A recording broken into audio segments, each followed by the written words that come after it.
The turning point of my life. My name is Charlotte Reed, and if you had asked me just over a year ago who I was, the answer would have sounded rehearsed. I was the resilient founder and CEO of a bustling tech startup in San Francisco, an unwavering optimist, and the wife of a man I thought I could trust. I truly believed I had mapped out my life, line by line, with every detail calculated and all risks measured. But sometimes, life has a sly way of shattering even the best laid plans. And it all started with a pen sliding across a stack of innocuous-looking papers. It was a Monday.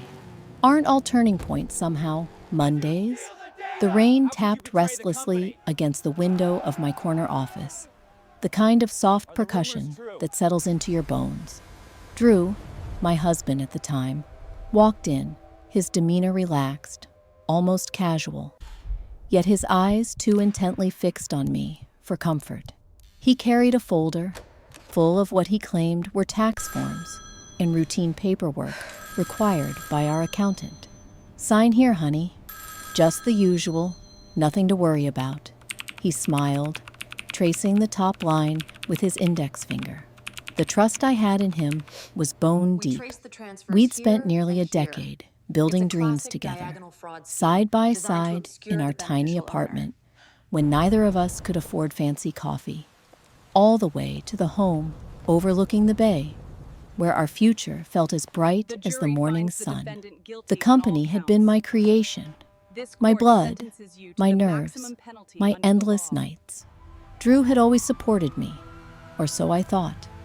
I signed every page that afternoon, distractedly, half listening as he murmured about dinner plans and the latest client win. That moment, the gentle scratch of pen on paper, didn't feel like a crossroads, but it was the point at which my life, as I knew it, would unravel. What I didn't realize was that those documents weren't just mundane tax filings. Hidden among the signatures was a transfer of almost everything I had built to Drew's name: intellectual property, voting shares, you name it. He had woven his request so deftly into the fabric of our daily routine that I never suspected a thing. In the weeks that followed, I remember a shift. Drew's distance, his secret phone calls after midnight, the cold politeness that replaced our old laughter. My intuition whispered that something was wrong, but I brushed it away. I was too busy. Meetings, deadlines, conferences. I ignored the unease, not wanting to see what was really happening behind the scenes. It wasn't until 2 months later, when my lawyer called about an irregularity in our company's filings, that I learned what I had really signed. The shock was a physical jolt, a sense of betrayal so deep it knocked the air out of my lungs. In the aftermath, I sat at my desk, clutching the phone, unable to breathe.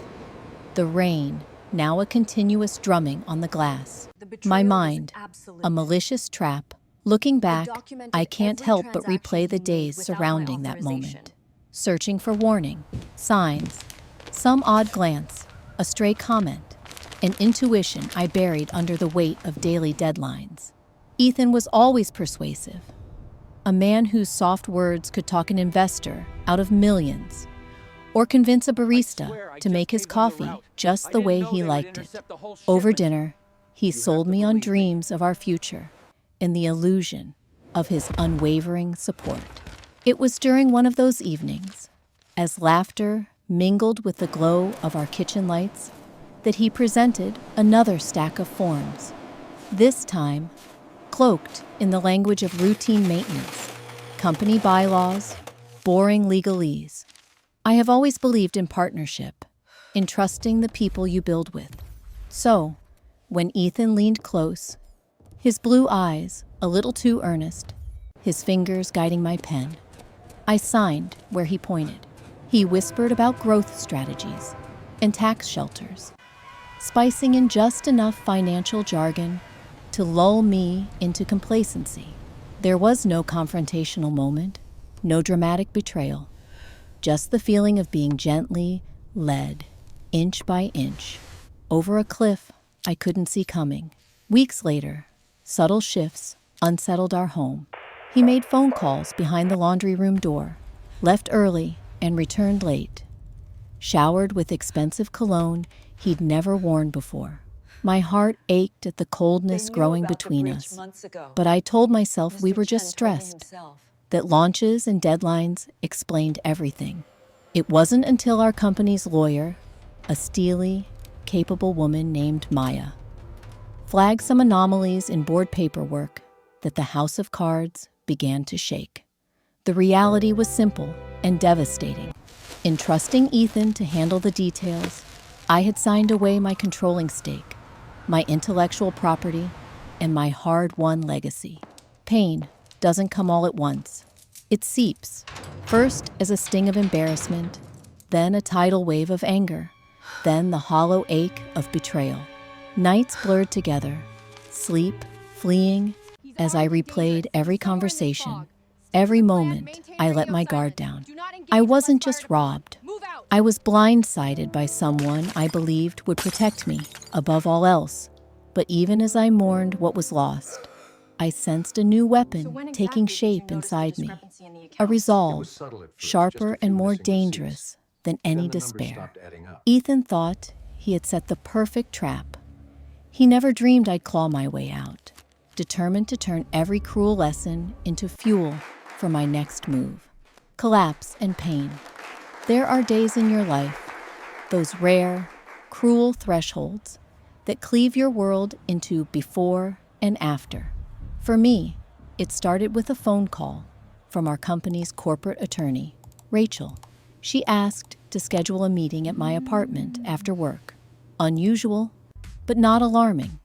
I pictured her crisp suit, her steely calm. She rarely smiled, unless something was deeply ironic. When she stepped in that night and handed me a copy of our company's quarterly filings, it was like being doused in ice water. "Madison, have you seen these?" she asked carefully. Read it. Sliding the documents in front of me, I scanned the forms. My name was missing from places it shouldn't have been, while marks appeared in places it never had before. She pointed, gently but firmly, to a sequence of signatures. They were mine. There was no denying it.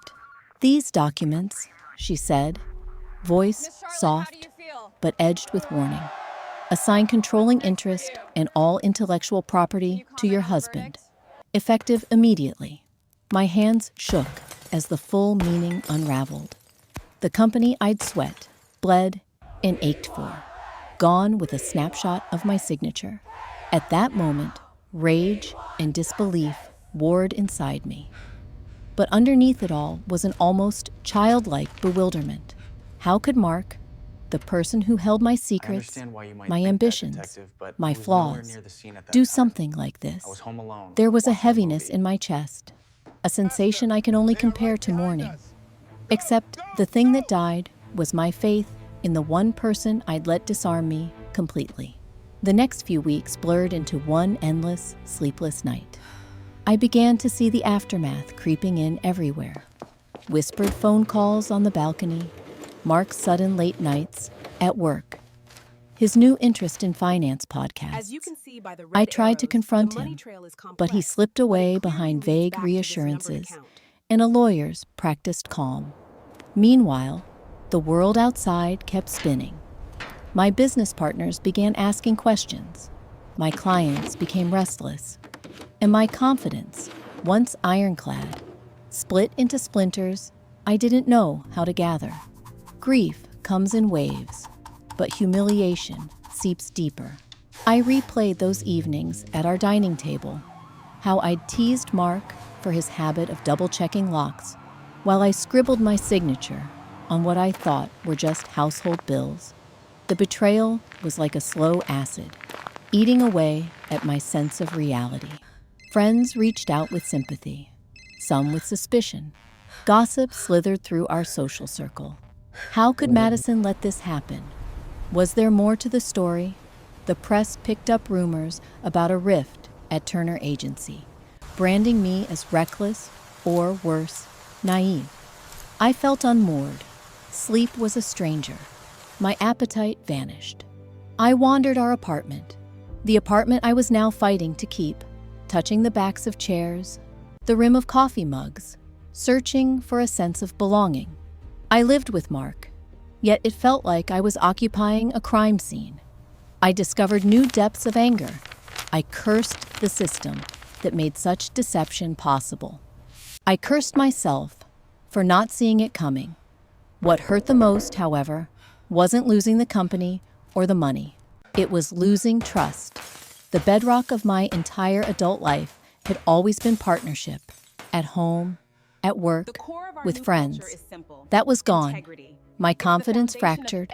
My days became a ritual of survival. I journaled obsessively, half therapy, half desperate attempt to make sense of the madness. I wrote down questions with no answers. How long had he planned this? Did he ever care about the business? Or was it always about control? I clung to the routines that remained. Coffee at the corner shop, a daily run in Central Park, calling my mother, even though her voice quivered through the phone. Slowly, tiny embers of resolve flickered to life. Rachel encouraged me. This isn't over, Madison.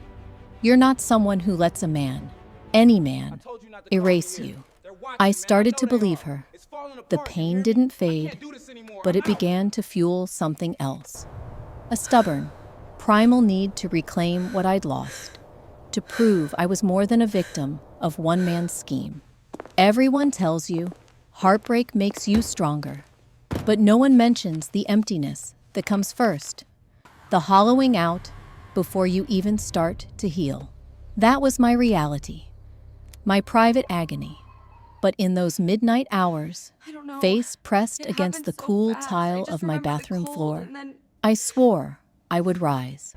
Mark had won a battle, but he hadn't ended my war. Not by a long shot. Rising from the ashes, it was sometime in December, when the city turned somber and silent with winter, that I realized I had two choices: surrender or rebuild. The night stretched long. My breath clouded against frostbitten windows, and grief no longer felt new. It had calcified into something colder, sharper, and more defined. I had lost everything except the will, however fractured, to rise. And in that relentless New York cold, that will become my lifeline. First, I allowed myself to mourn, not just the company or the marriage, but the self I had been before betrayal. I filled journals with midnight thoughts and lists. What did I fear? What did I want to change? Who, if anyone, did I still believe in? Through tears and anger, one word came again and again: fight. Not for revenge, but for the right to determine my own ending. Reaching out wasn't easy. My image was battered. The industry rumor mill churning out stories about Olivia Bennet's careless collapse. But necessity, especially the sort born of desperation, has a way of melting pride. I called former colleagues, mentors, even a rival or two. Some doors slammed shut. Others stayed open just long enough for me to wedge my foot in. Through whispered confidences over late-night drinks and wary discussions at networking events, a handful of allies emerged. People who remembered my integrity, who'd seen what I could build before circumstances turned against me. My strategy was not a grand comeback, but an incremental climb. I invested whatever resources I could muster: time, energy, the last shreds of reputation, into consulting on small projects for clients who trusted me beyond a balance sheet. Each gig was a test. Could I lead? Could I innovate without the safety net of a familiar brand? Every win, no matter how minor, became evidence that my value wasn't chained to my ex-husband's machinations or to a partnership gone wrong. Outside work, I started running. It was a way to outrun the pain, sure, but also an exercise in stubborn hope. Sunrise jogs along the East River became moments of clarity, where I confronted my anger, my bitterness, and, slowly, my emerging confidence. Sometimes I let the cold New York wind batter me until I remembered. This city honors resilience, not comfort. Support came from unexpected places. My mother, whose voice used to needle me about nice girls not making waves, now called each Sunday and told stories about our ancestors who'd survived wars and bankruptcies, always ending with, "You're made of steel, Liv." A former intern, now an entrepreneur herself, offered to bring me in on her latest project. These gestures, however small, became a patchwork of scaffolding as I rebuilt not just my career, but my faith in people. Through it all, I kept my eyes open. I documented every irregularity in the company filings, every email from Ian that hinted at his manipulation, every bit of financial data that could be shown to a court or a reporter. I quietly consulted legal experts, digging through old contracts with a determination born of fury and self-preservation. Each evening, I sorted receipts and legal notes in my cold, half-empty apartment, drawing up blueprints for a comeback that owed nothing to luck or love gone wrong. The months that followed were punishing, but I found, underneath the pain, something indomitable, a belief that I could reconstruct meaning from the ruins. My story turned from tragedy to quiet revolution. I wasn't just a CEO felled by betrayal. I was a woman who refused to stay down, a leader forged in the crucible of collapse. I learned to trust my instincts, now sharpened by caution, but not dulled by cynicism. In the ashes, I was never alone. I just had to look hard enough to see the outstretched hands waiting to pull me up.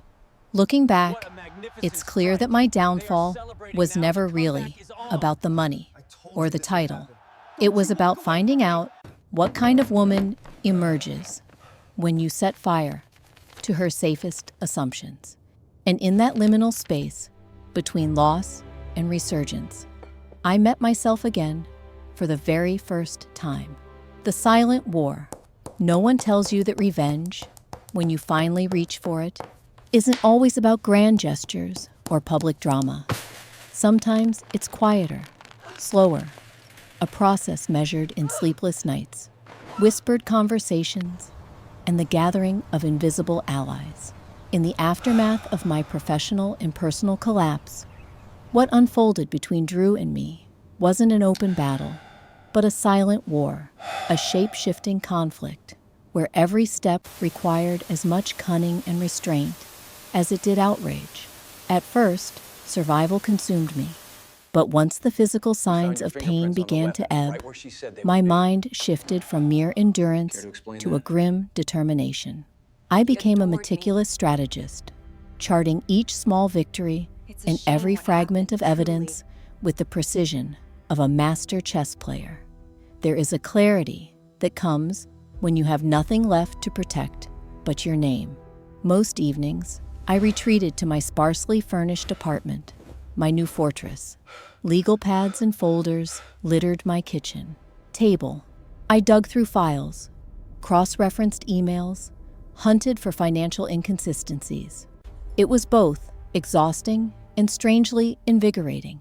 Each discovery, dates that didn't match, transactions routed through unfamiliar accounts, emails worded just a little too cleverly, became another sharpened tool in my arsenal.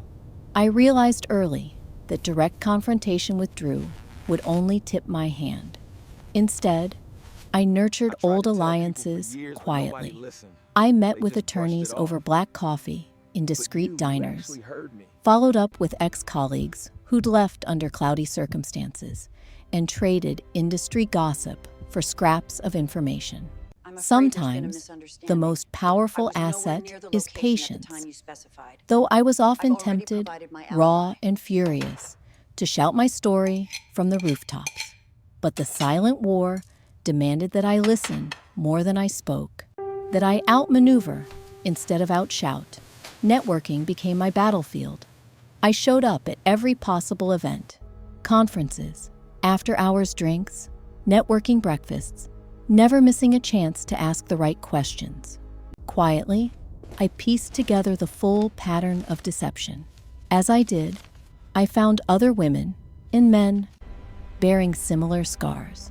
Executives forced out by trusted partners, founders losing their vision to legal loopholes and paper betrayals. Their stories emboldened me. I wasn't fighting only for myself now. I was fighting for every person who'd ever signed away a piece of themselves without knowing. Some days, the weight threatened to flatten me. Old friends drifted away, either unable to pick a side or leery of the drama. Industry press whispered about the Reed scandal, and I could see it in every averted glance, every lukewarm handshake from former allies. But the isolation also brought focus, a baptism in fire, burning away pretense and pride.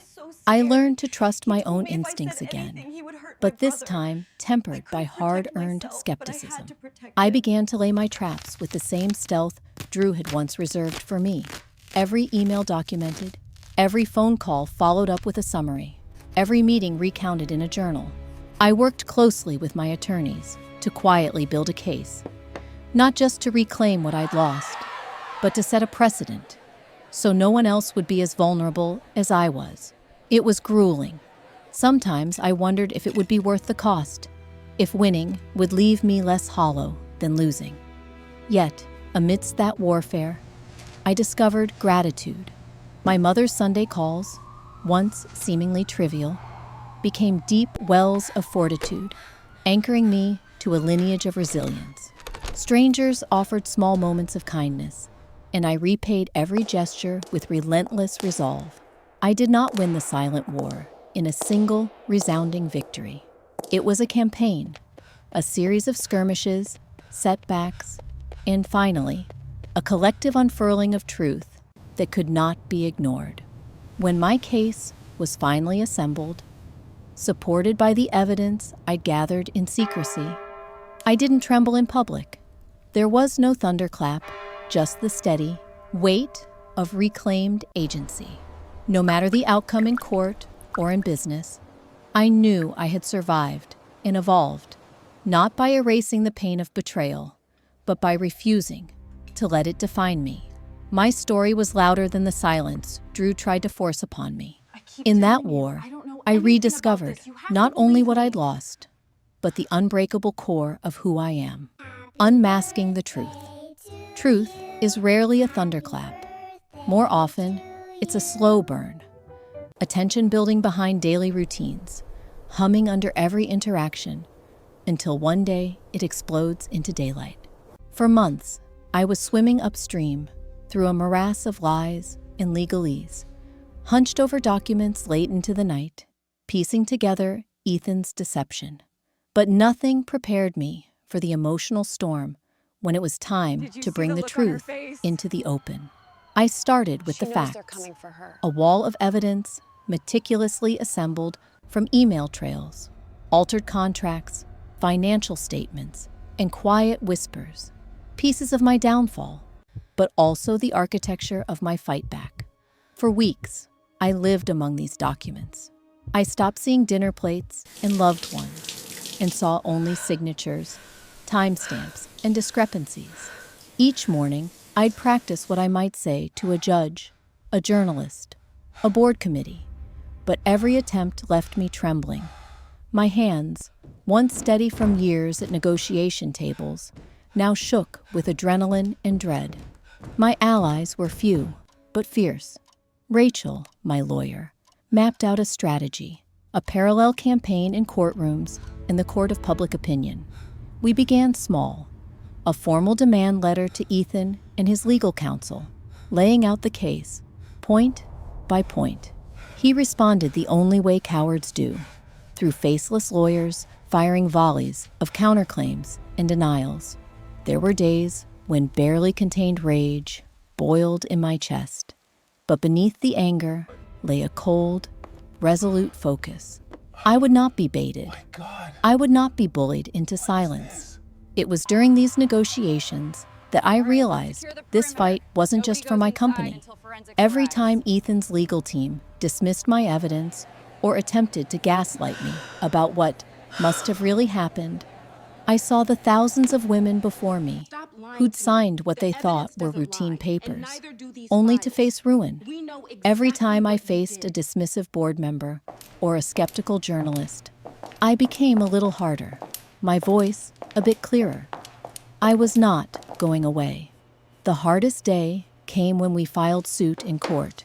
I stood outside the courthouse, files clutched tight to my chest as the winter air bit at my skin.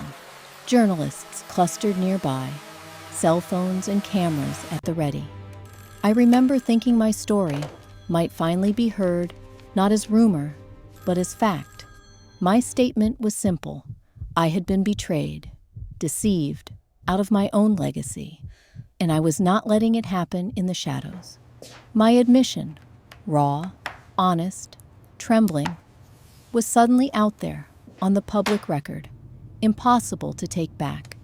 The news cycle went wild. That first week was brutal. Friendships that had weathered a decade of boardroom battles now wavered as people scrambled to pick sides, or, more often, to stay safely neutral. My inbox overflowed with a dizzying mix of support, skepticism, and schadenfreude. I was cast as both victim and villain, depending on the slant du jour. Ethan, for his part, played his role well. The wronged husband, the misunderstood partner. In interviews, his voice would quiver at the mention of my name. He painted himself as a savior who just tried to help his unstable wife stabilize the business. It was a performance worthy of an Oscar. Inside, the legal fight escalated. For every piece of evidence I brought forward, Ethan's team tried to muddy the waters, questioning my motives, suggesting I was forgetful, even hinting at emotional instability. But Rachel and I were relentless. We subpoenaed every document, called in forensic accountants, demanded every last trace of financial records. The web became clearer.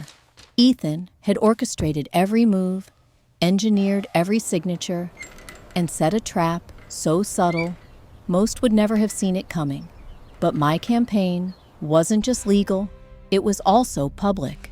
I agreed to my first major interview with a national newspaper.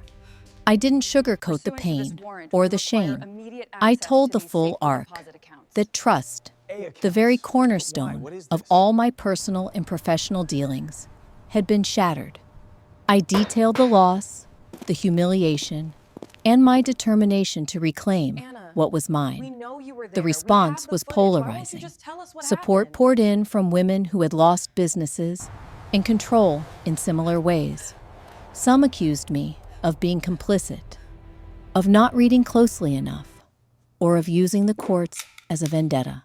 I learned quickly, the truth is magnetic, but it also attracts its share of opposition. Still, there was victory in every moment that Ethan's mask slipped. There was victory when the first board member apologized to me behind closed doors, admitting he'd suspected but felt powerless. There was victory when I learned another woman had left Ethan's orbit, refusing to work for him any longer. And there was victory in the small things. The way my mother, once so disappointed and distant, began sending me old family letters about ancestors who persevered after catastrophe. Each ally, each truth revealed, became a stepping stone. Of course, the process was public, humiliating, and messy. Gossip columns tore through my private life with relish. Ex-employees sold stories.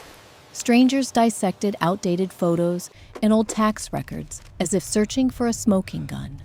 I had to learn to stand in the storm, sometimes alone, but always with my sense of self, growing sharper and stronger with each wave of scrutiny. In the courtroom, facing Ethan was both surreal and deeply satisfying. Seeing him forced to answer pointed questions, to submit years of routine paperwork, for independent review. I saw the cracks in his persona widen. His confidence faltered under the details. The times, the email, chains, the discrepancies in his stories. I watched him shrink, incrementally, every time one of my carefully documented exhibits dismantled his narrative. Yet, as much as I craved vindication, I also felt a dull ache. This wasn't just business. This was the messy end of love, of partnership, of a shared history rewritten by betrayal. I refused to let the narrative be only about my pain.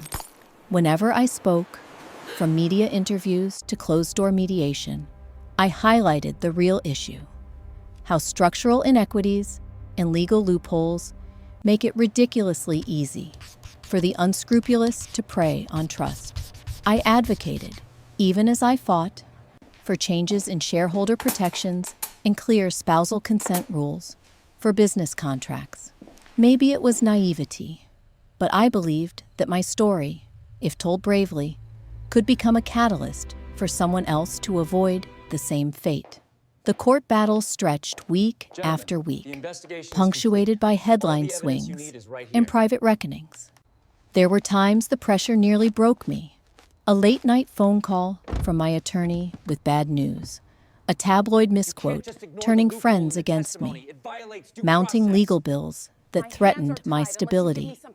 But every time heaviness threatened to drown me, I returned to the documents, to the facts, to my core purpose: truth and justice, not just for me, but for every invisible victim who'd ever been silenced by power and deceit. Eventually, there came a day, unremarkable in outward appearance, but momentous in its quiet, when the scales began to tip. A forensic audit proved beyond doubt that the transfer of company assets was engineered without my informed consent. An internal memo from Ethan, once redacted and now revealed, showed blatant intent to sideline me. Witness after witness corroborated my account. The whole pattern became undeniable. Even the most skeptical judge could no longer ignore the orchestrated manipulation. But exposing Ethan's betrayal was not the end. Almost harder was convincing myself that vindication, public, legal, and emotional, didn't make me whole again. Some wounds remain invisible, knitted beneath the surface. I had to attend to those too. The quiet moments alone with my battered sense of self, standing before the mirror, wondering how I could have missed the signs. I had to grieve what I'd lost, not just tangible assets and status, but faith in partnership and the person I once was. Still, the act of unmasking gave me new bearings. Friends I'd never known had quietly suffered, surfaced to share their solidarity. Passageways to new opportunities, long blocked by gossip and suspicion, creaked open. I started to walk taller again, to advocate more fiercely, for myself and for others. In time, the whisper network of women quietly became a chorus, an informal alliance bent on making the business world less hospitable to treachery and silence. Looking back, bringing the truth to light was both harrowing and clarifying. The trial ended finally, with judgment in my favor.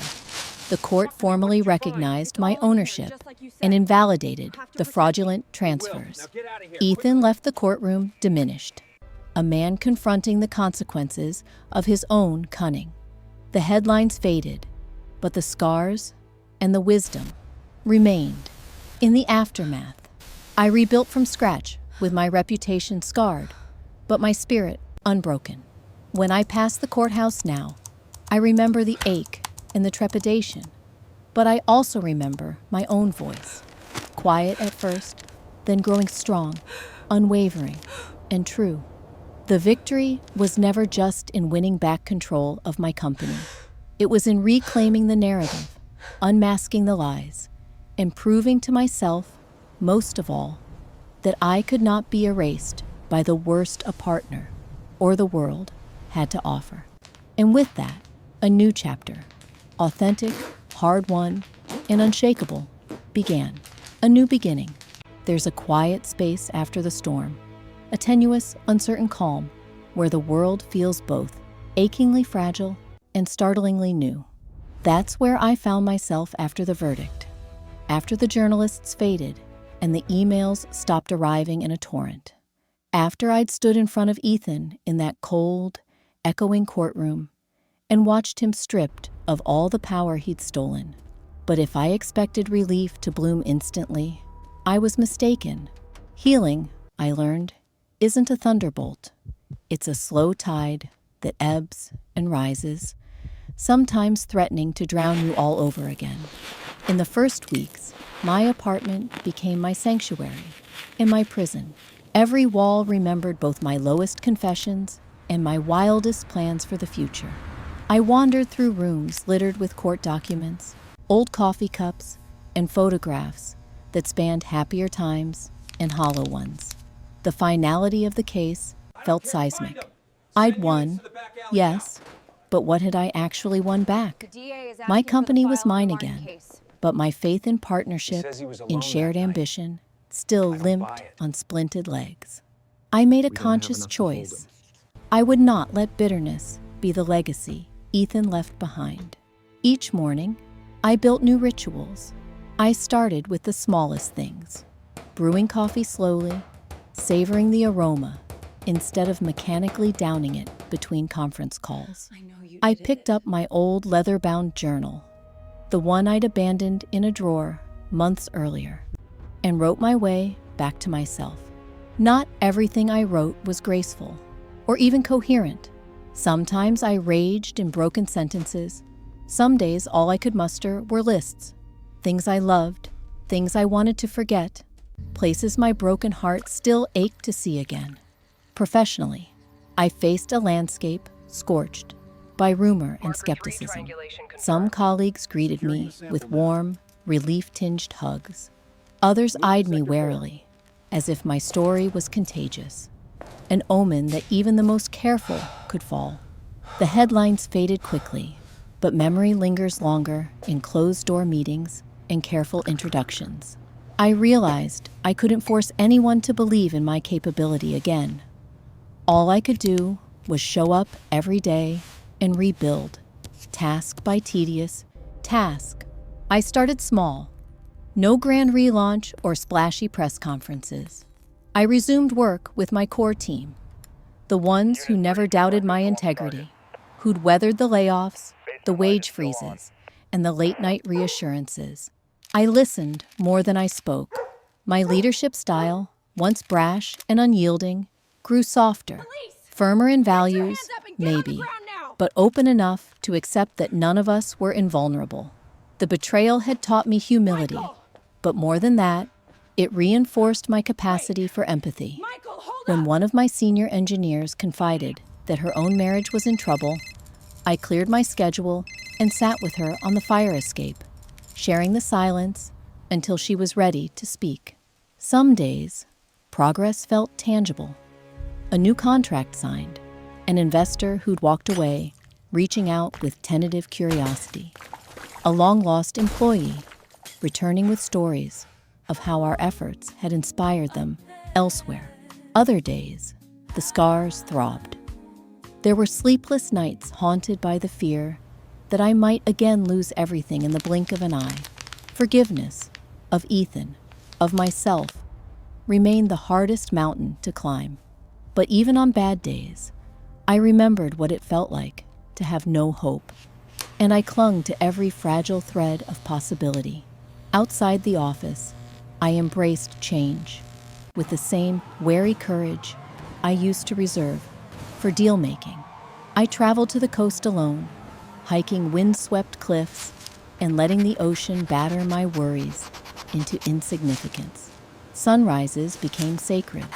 I called my mother more often, and our conversations grew less about lessons learned and more about future plans, where we might travel together, or what new recipes she'd try to teach me on my next visit. Old friendships demanded reckoning, Some had evaporated during my crisis, unable or unwilling to risk association with a woman the media had labeled everything from victim to villain. Others returned amid the debris, often uncertain, but quietly loyal. I forgave some absences and let others go. My social circle shrank, but the roots grew deeper. One friend, Lila, who'd stood beside me from the first suspicion to the last hearing, became the sister I never had. Evenings with her, curled on the couch, swapping horror stories and laughter, stitched a new fabric of trust over my wounds. My relationship with trust itself changed forever. I reviewed every partnership and contract, yes, but I also learned to trust in smaller ways, believing in my own intuition again, giving others the benefit of the doubt, but never the blind handover I'd once assumed was synonymous with love. Vulnerability was no longer a liability, but a deliberate, contextual choice. The most startling transformation came from advocacy. The trial had shone a harsh light on legal loopholes that allowed betrayals like mine to flourish. Although I'd once shrunk from publicity, I now felt responsible to speak out for others, to lobby for change in how marital and business partnership laws protect each partner. I gave speeches at entrepreneurship forums, lent my story to nonprofits working on legal reforms, and mentored other women founders in recognizing the warning signs of manipulation and gaslighting. Some days, it felt exposing, even dangerous to my fragile new stability. But every gratitude-filled email from someone who felt seen because of my story made it worthwhile. There were stumbling blocks, of course. Healing is not linear. Occasionally, I'd catch a glimpse of Ethan's name in industry news, launching some new venture, smiling that camera-ready, earnest smile. And the familiar ache would flare. But with time, distance, and purpose, the pain softened, replaced by a conviction that his shadow no longer defined the shape of my success. Each step forward weakened the gravitational pull of the past. I reclaimed old passions and discovered new ones. On weekends, I taught myself to paint, letting color and texture express messier feelings than words ever could. I ran my first half marathon, not to chase a finish time, but to prove I could endure. I learned to cook for pleasure, not just convenience, savoring recipes that filled my old apartment with scents of garlic, lemon, and hope. Perhaps most importantly, I dared to imagine a future untethered from fear. I stopped waiting for the next betrayal, the next catastrophe. Instead, I made peace with uncertainty, accepting that vigilance doesn't mean paralysis. I said yes to possibilities, a short-term consulting stint in London, a romantic spark with a journalist who valued curiosity over certainty, a volunteer role helping teens launch their first business ideas. Every yes was a tiny rebellion against a history that tried to render me small. As seasons changed and the city's rhythm returned, so did my own. I celebrated company milestones, not with lavish parties, but with grateful toasts to the people who stayed. I hired new talent, consciously building a workplace where transparency and kindness were rode as hard as innovation and ambition. My story became a footnote to most, but for me, it meant everything. A reminder that the only endings that matter are the ones we choose to write for ourselves. Now, when I reflect on those terrible months and the slow, painful rebirth that followed, I don't see only loss.